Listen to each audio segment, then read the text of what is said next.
두 분 오늘 탑3 어떻게 좀 준비하셨는지 말씀 들어보겠습니다. 이 전문가님. 네, 오늘 첫 번째 들려드릴 소식은요. 서울반도체 특허 승소 소식입니다. 아마도 서울반도체를 가지고 계신 분들은 오늘 좀 오전장을 기대하지 않을까라는 생각이 들고, 어저께 시간의 장에서도 서울반도체가 또 상한가를 기록을 하면서 아마 오전장에서부터 조금 움직임이 지금 동시호가에서도 많이 움직여주고 있다라고 생각을 하시면 되는데, 일단 내용을 좀 들려드리자면요. 세계 1위 LED 업체인 필립스에 대해서 기술 특허 소송에서 승소했다라는 소식입니다. 이에 따라서 필립스는 2017년 3월부터 독일에서 판매해온 해당 기술 적용 제품들을 전량 수거해 폐기해야 되면서, 만약 이를 위반할 경우 한 개당 25만 달러, 약 한화로 3억 5천만 원 정도의 벌금을 물어야 합니다. 따라서 관계자는 이번 판결은 단순히 제품만이 아닌 특허 기술에 초점을 맞춘 판결로서 그 범위와 파장이 훨씬 크다고 언급하고 있으면서요. 게다가 필립스는 매출이 70억 달러, 하나로 10조 3천억 원에 달하는 LED 세계 최대의 조명 기업이기 때문에 파급력은 앞으로 더 클 것이라고 말하고 있습니다. 다음은 신세계 얘기를 안 할 수가 없겠는데요. 신세계그룹이 중국 알리바바 그룹과 전격적으로 손을 맞잡았습니다. 이는 신세계가 수익성 부진을 겪는 지마켓에 고심하고 있던 가운데 막강한 자본력을 갖추고도 품질 논란에 주춤하던 알리익스프레스와 이해관계가 맞아떨어진 것으로 보이는데요. 이 두 회사는 합작회사를 설립한다고 합니다. 이 합작법인을 설립을 위해서 신세계와 알리바바 측은 각각 50%씩 현물 출자를 하면서 기업 가치는 현재 6조 원 안팎이 거론되고 있습니다. 현재 이커머스 시장은 쿠팡과 네이버 2강 체제로 굳어지는 양상인데, 압도적인 상품 다양성과 가격 경쟁력을 보유한 알리익스프레스가 지마켓이라는 신뢰도 높은 파트너를 만나서 국내 이커머스 시장에 새 바람을 일으킬 수 있을지 관심이 모여지고 있는 포인트입니다. 마지막은 중국 단체 관광 얘기인데요. 12월 3일 비상계엄 사태로 침체된 국내 관광 사업을 살리기 위해서 정부가 나서는 모습입니다. 외국인 관광객의 방한 편의를 위해 중국인 단체 관광객 무비자 시범 시행이 검토되고 있는데요.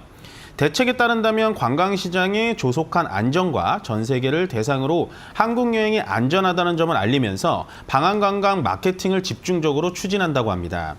특히 내년도 관광 예산인 1조 7천억 원의 70%에 해당하는 9,400억 원을 상반기에 조기 집행하면서 고부가가치 관광 상품인 의료관광과 교육 여행을 집중 육성한다고 하는데요.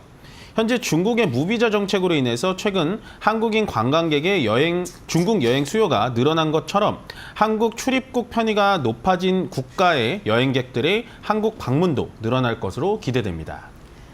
개장 출발 상황 두 번째 어떻게 해석을 하고 계신지 말씀을 들어보겠습니다. 이 전문가님 어떻게 보고 계십니까?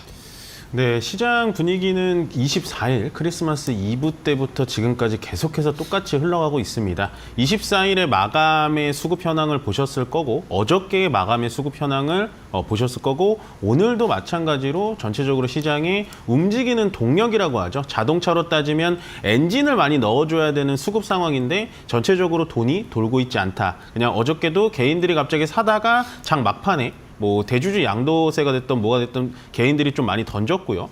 오늘도 비슷한 흐름이 좀 일어나지 않을까라는 생각이 들고, 그 수급의 형태를 어저께 외국인과 기관이 받아가는 것처럼 오늘도 똑같은 현상이 좀 일어나지 않을까 생각이 들고요. 다음 주 월요일이면 시장이 이제 마감이 됩니다. 월요일까지는 제가 봤을 때 계속해서 똑같은 흐름으로 이어질 것 같아요. 미국 시장은 좋은데 우리나라 시장은 왜 그래요? 라는 거는 요즘엔 좀 맞지는 않습니다. 미국 시장도 사실적으로 좀 촘촘히 따져다 보면은 그렇게 좋은 분위기로 흘러가진 않아요. 장 초반에도 굉장히 안 좋았고요. 미국 자체도 전체적으로 거래 대금이 돌지 않고 있는 상황이다. 그러면 2024년도 말까지는 이렇게 거래 대금이 좀 메말라 있는 상태로 좀 심심한 장세로 계속해서 이어질 가능성이 높다라고 판단하시면 될 것 같고요. 탑3로 찍어드린 종목 중에서 어쨌든 서울반도체 쪽, 서울바이오시스, 서울반도체가 오늘 이렇게 안 좋은 시장인데도 불구하고 역시나 특허 승소 소식은 굉장히 호재로 또 다가오고 있습니다. 다만 이런 주가의 연속적인 상승이 시장 분위기가 좀 받쳐주지 못하기 때문에 이게 뭐 다음 주까지 연결이 된다, 뭐 이렇게까지 확정 짓기는 좀 어렵습니다만 어쨌든 특허 승소 소식이라는 건 굉장히 호재로 좀 다가올 수 있고요. 이마트와 신세계 쪽을 좀 지켜보고 싶습니다. 이마트는 오늘 생각보다 원래 주가가 좀 올라가리라고 예측을 하고 들어왔는데 역시나 주식시장은 상당히 어려운 것 같아요. 이마트도 지금 또 떨어진 상태에서 진행이 되고 있습니다. 근데 그에 반면에 또 시가총액이 좀 작은 신세계 INC라든지 이런 종목들은 또 올라가고 있는데요.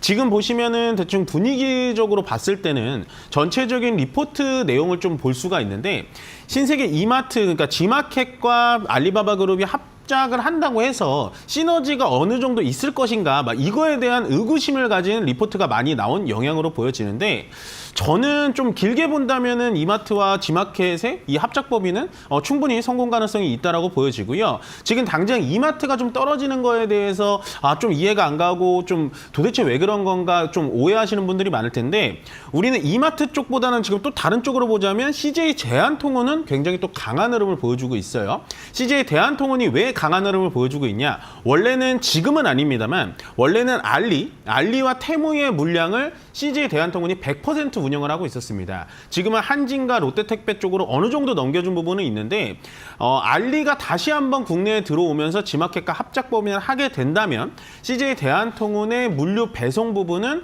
원래부터 지금 많았지만 더 확대될 수 있다라는 게 지금 기대감으로 좀 들어온 것 같고요. 그에 따라서 이마트가 지금 주가를 좀 따라가지 못한다라는 건 아쉬운 부분이긴 합니다만은 우리가 여기서 의심해봐야 될 거는 대한통운이 올라가니까 역시나 길게 본다면 알리바바와 지마켓의 합작 법인은 어느 정도 성장할 수가 있겠구나. 그러면 이마트가 현재 주가가 떨어진다라는 건 우리가 추가 매수나 신규 매수의 기회로 찾아봐도 되겠구나라고 생각을 해보시는 게 좋을 것 같습니다.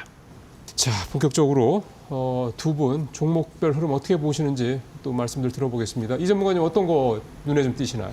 네, 방금 속보로 들으셨다시피 달러 환율이 좀 많이 치솟고 있습니다. 네. 어저께 이제 야간 시장에서도 사실 1,470원을 찍고 내려오고 했었거든요.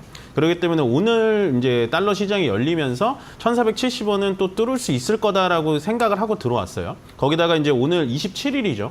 권리락이 행사가 됩니다. 배당 권리락이 행사가 되기 때문에 오전에는 아마 매도 물량이 좀 많을 거다라고 예측을 하고 들어왔고 그래서 초장에 말씀드렸다시피 시장 분위기는 오늘 썩 좋지는 않을 거다. 왜냐하면 좋아져 있는 소식도 지금 우리 시장에 들어와도 시장 자체가 올라가지 않는데 현재 상태에서 나쁜 소식만 더 크게 다가오는 그런 좀 체력 자체가 좀 낮아진 시장이라고 보여지고요. 그렇기 때문에 오늘 1,470원 지금 여타 말로는 1,500원까지 내년에 갈 수 있다라고 얘기가 나오고 있는데 일단은 그 선까지는 또 열어놔야 될 것 같아요. 현재도 지금 1,440전 정도 가고 있고 지금 60전까지 좀 올라가고 있는데 상당히 좀 부담이 되는 부분입니다. 그나마 근데 좀 긍정적인 부분을 좀 보고 싶다라는 게 뭐냐면 우리가 몇 달 전만 해도 1,350원, 1,300원대에서 움직였던 달러의 환율이 현재 100원 이상 올라갔는데도 불구하고 외국인 투자자의 매도세가 그렇게 강하진 않아요.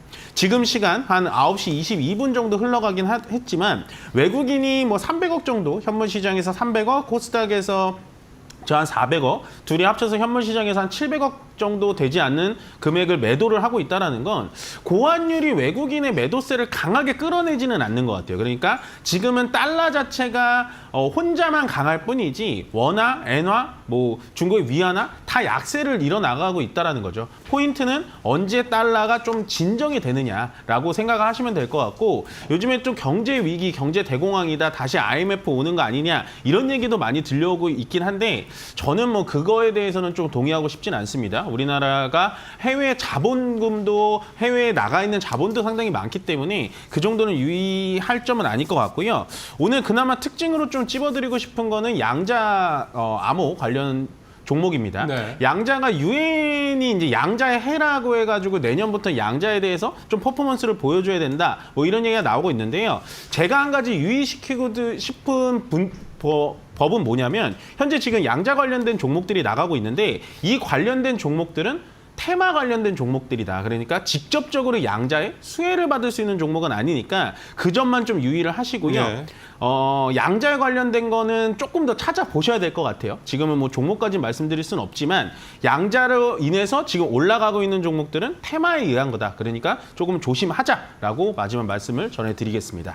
저희 두 분과 함께 오늘장 키포인트 정리해 보겠습니다. 먼저 이민 전문가님.